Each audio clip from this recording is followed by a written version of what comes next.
Hello guys, for today's video is magluluto tayo ng turon na saging. So ayan yung ating mga sangkap, saging, lumpia wrapper, tsaka yung asukal. So ayan guys, nabalatan na natin yung ating saging, tsaka yung pambalot naman natin sa ating saging is lumpia wrapper. Ayan po, sinisipat-sipat ko na siya isa-isa.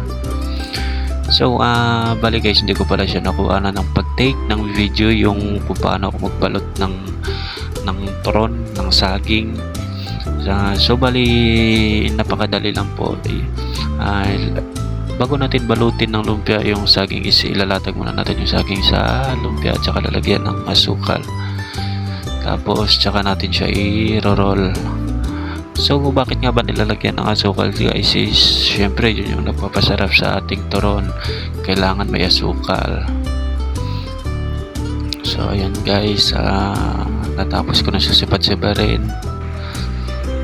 So ayan po, naibalot ko na siya. Yan na, ready to fried na po. Ayan po, nagpakulo na tayo ng mantika, nagpainit na. So ayan, mainit na ang ating mantika. Diyan is ilalagay na natin yung ating binalot na saging.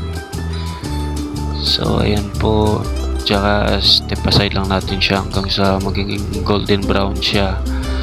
Ayan, dapat nasa medium heat lang siya para yung saging sa loob is maluluto rin. So ayan guys, golden brown na nga siya. Ayan po, may maya luto na yan.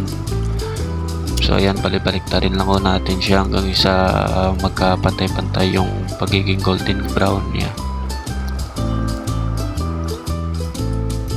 So ayan, after 10 minutes yan guys, luto na ang ating turon. Taran!